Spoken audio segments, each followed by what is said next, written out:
Constitution जो हमारा है, जो हमारा आईन है, उसमें जो दबे-कुचले, जो कमज़ोर तबका है, ख़ासकर जो माइनॉरिटीज़ हैं, उनके लिए बहुत से हुकूक, बहुत से राइट्स, बहुत से अधिकार दिए गए हैं। उन अधिकारों को जानना ज़रूरी है, क्योंकि अगर हम अधिकार को जानेंगे नहीं, तो हम अपने अधिकार को बचाएँगे कैसे? तो आज हम बात करेंगे भारत के कॉन्स्टिट्यूशन में, भारत के आईन, उसके दस्तूर में माइनॉरिटीज़, अक़लियत, जो अल्पसंख्यक हैं, उनके लिए किस तरह के अधिकार दिए गए हैं। याद रखिए, हमारे जो कॉन्स्टिट्यूशन है, वो सेकुलर, सोशलिस्ट, रिपब्लिकन आइडियाज़ पे बेस्ड है।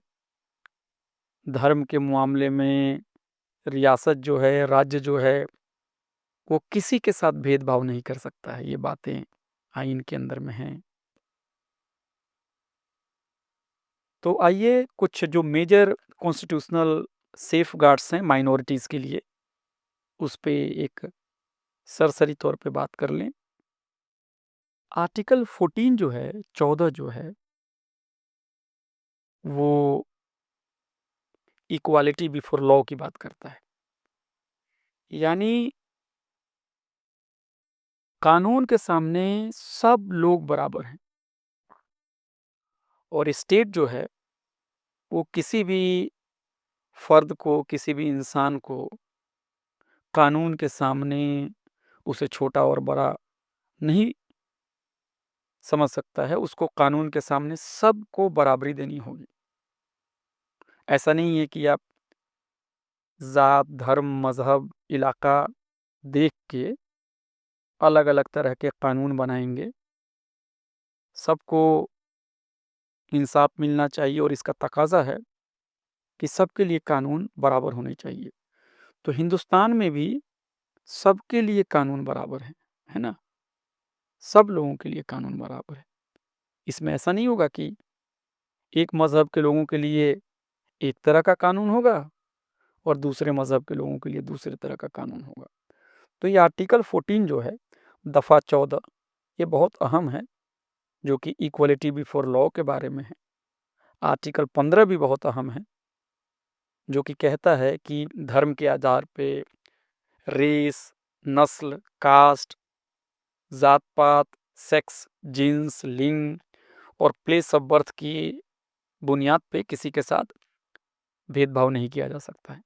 उसी तरह आर्टिकल 15 का जो 4 है, उसमें स्टेट को ये अख्तियार है कि वो जो भी सोशली और एजुकेशनली जो भी बैकवर्ड क्लासेस हैं, जो शेड्यूल कास्ट हैं, शेड्यूल ट्राइब्स हैं, उनके लिए वो खुसूसी प्रोग्राम, कुछ स्पेशल प्रोविज़न्स जो हैं, वो बना सकते हैं। और इसी की बुनियाद पे आप देखेंगे कि मुसलमानों का एक बहुत बड़ा हिस्सा, तकरीबन 70 से 80% जो हिस्सा है, वो मंडल कमीशन की सिफारिशात के बाद जो ओबीसी रिज़र्वेशन लागू हुआ, तो उसमें ओबीसी ज़ुमरे के अंदर में मुसलमान भी उसमें शामिल हैं। 80% मुसलमानों की आबादी शामिल है। उसमें ईसाई भी हैं और मज़हब के लोग भी हैं। तो इस तरह से आप देखेंगे कि रियासत के जो पास ये ताकत है, कॉन्स्टिट्यूशन ने कहा है कि भाई रियासत आप कोई भी पॉलिसीज़ बना सकते हैं अगर आपको लगता है कि कोई समाज का ऐसा तबका है, जो कि सोशली, एजुकेशनली बैकवर्ड्स हैं। शेड्यूल कास्ट के लिए बना सकते हैं, शेड्यूल ट्राइब्स के लिए बना सकते हैं। और कई बार जब मुसलमानों के लिए रिज़र्वेशन की बात होती है, पूरी कम्युनिटी के लिए, तो कई बार उसे चैलेंज किया जाता है इस बुनियाद पे कि आप रिज़र्वेशन जो हैं, आप कोई प्रोविज़न जो है, वो सोशली और एजुकेशनली आधार पर दे सकते हैं। अगर आपने पूरी मुसलमानों को अगर आपने रिजर्वेशन देने की बात की तो ये यहाँ पे रिलीजन एज ए फैक्टर आ जाएगा। लेकिन जो लोग इसकी हिमायत करते हैं वो कहते हैं कि मुस्लिम एज ए कम्युनिटी जो है वो बैकवर्ड हो चुका है। इस मौजू पे कभी और हम बहस करेंगे। आर्टिकल 16 भी काफ़ी इम्पोर्टेंट है, जो कि इक्वल अपॉर्चुनिटीज़ की बात करता है नौकरियों में। यानी अगर नौकरी निकलती है तो सबके लिए एक ही तरह के आधार होंगे नौकरी पाने के लिए। ऐसा नहीं है कि किसी को नौकरी पाने से रोक दिया जाएगा, कहा जाएगा कि नहीं, नहीं, नहीं, नहीं, आप यहाँ अप्लाई नहीं कर सकते हो, आप कहीं और अप्लाई करो। ऐसा नहीं हो सकता है। अगर नौकरी है, सरकारी नौकरी है या कोई भी नौकरी है, तो उस नौकरी को आप मज़हब, ज़ात-पात, जिन्स, इलाका इसकी बुनियाद पे आप किसी को नौकरी दें और किसी को ना दें, ये नहीं हो सकता, क्योंकि ये आर्टिकल 16 है, उसका ये वायलेशन हो जाएगा। आर्टिकल 16(4) जो है, आर्टिकल 16(4) कहता है, एम्पावर करता है स्टेट को कि वो कोई भी प्रोविज़न रिज़र्वेशंस के लिए बना सकते हैं, किसी पोस्ट के लिए, किसी नौकरी के लिए, बैकवर्ड क्लासेस के लिए।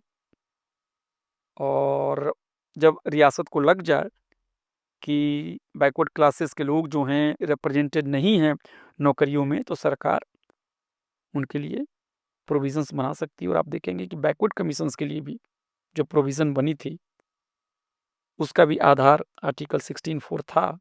आर्टिकल 19 जो है, वो फ्रीडम ऑफ स्पीच की बात कहता है, लोगों को असेंबल होने का अधिकार देता है, एसोसिएशन बनाने का अधिकार देता है। यानी कोई भी इंसान जो भारत में रहता है, भारत का सिटीजन है, वो अपनी बातों को पीसफुल तरीके से अपनी बातों को रख सकता है। वो हुकूमत तक को क्रिटिसाइज़ कर सकता है।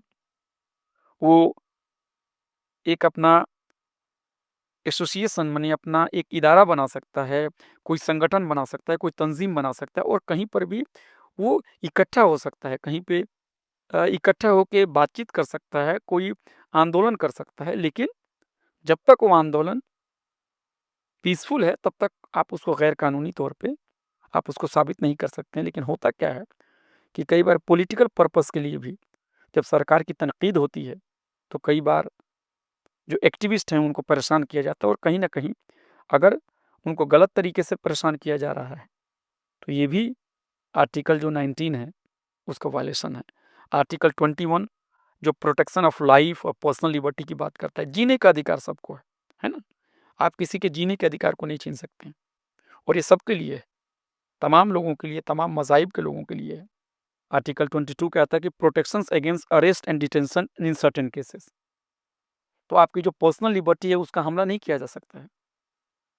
ह्यूमन ट्रैफिकिंग की जो बात है, फोर्स लेबर की बात है, वो आर्टिकल 23 में उससे मुताल्लिक हमारे पास अधिकार हैं और ये कहीं न कहीं अक़लियतों को, मुसलमानों को, दबे-कुचले समाज के लिए काफ़ी अहम है, क्योंकि गरीब जो तबका है वो ज़्यादा उन्हीं में पाया जाता है और उन्हीं के खिलाफ इस तरह की फोर्स लेबर, ह्यूमन ट्रैफिकिंग की जाती है। महिलाओं का ह्यूमन ट्रैफिकिंग बहुत भाई कई बार न्यूज़पेपर में आता है कि ये सब हो रहा है और मज़दूरों के साथ भी कई बार उनके अधिकार और हुकूक छीन लिए जाते हैं।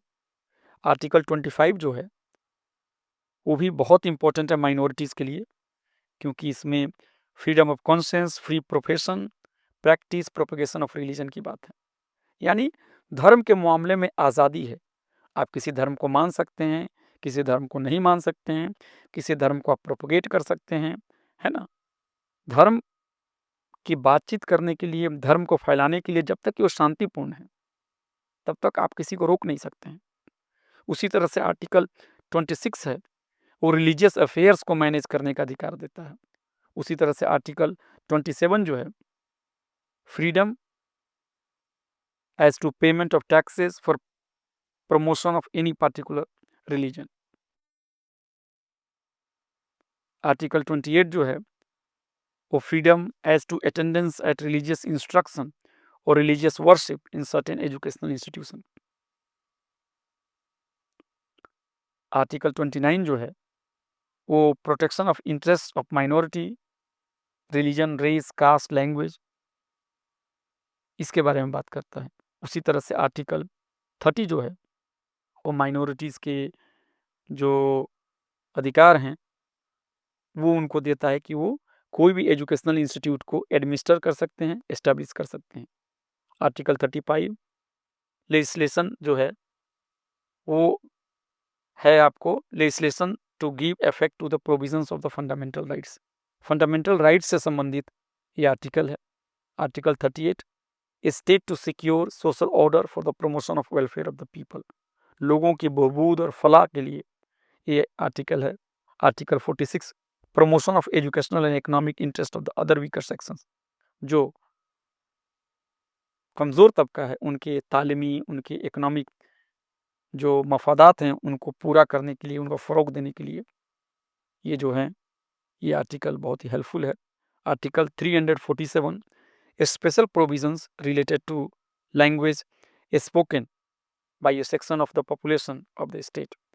बहुत सारी ज़बानें हैं उसको बचाने के लिए ये आर्टिकल बहुत ही इम्पोर्टेंट है। उसी तरह आर्टिकल 350 जो है language to be used in representation for redress of the grievances। Article 35A facilities for instruction in mother tongue at primary stages। कई बार देखा जाता है कि मदर टंग में क्या होता है कि आपको इंस्ट्रक्शन नहीं होता है, पढ़ाई नहीं की मतलब तालीम नहीं दी जाती है। ये भी जो पॉलिसी लेवल पे बहुत वीकनेस है, कई जगह पे तो है, कई जगह पे तो नहीं है। उसी तरह article 350B special officer for linguistic minorities to be appointed by the president. तो ये लिंग्विस्टिक ऑफिसर्स जो है जो माइनॉरिटीज़ के हैं उसको भी अधिकार देता है। तो एक बार फिर से मैं बता दूं कि जो मेजर सेफगार्ड्स हैं माइनॉरिटीज़ के लिए वो है article 14, article 15, article 15(4), article 16, article 16(4), article 19, article 21, article 22, article 23, article 24, article 25, article 26, article 27, article 28, article 29, article 30, article 35, article 38, article 46, article 347, article 350, article 350A, article 350B। दोस्तों इन तमाम जो दफ़ात हैं, जो आर्टिकल्स हैं, इस पे जम के बात करने की ज़रूरत है, जो कि एक वीडियो और एक लेक्चर्स में और एक पॉडकास्ट में नहीं हो सकता। हम कोशिश करेंगे कि इन पे अलग से स्पेशल एक छोटी-छोटी गुफ्तगू हो और इन बातों को समझा जाए, इन पेचीदगियों को समझे, इन बारीकियों को समझे, अपने अधिकार को समझे। तो हमारे कॉन्स्टिट्यूशन में बहुत सारे अधिकार माइनॉरिटीज़ और कमज़ोर तबके के लिए हैं, लेकिन हम उसका इस्तेमाल तभी कर सकते हैं जब हम बेदार हों, जब हम इसको जानें और अपने अधिकार के लिए हम लड़ें पीसफुल तरीके से, डेमोक्रेटिक तरीके से। आपका बहुत बहुत शुक्रिया।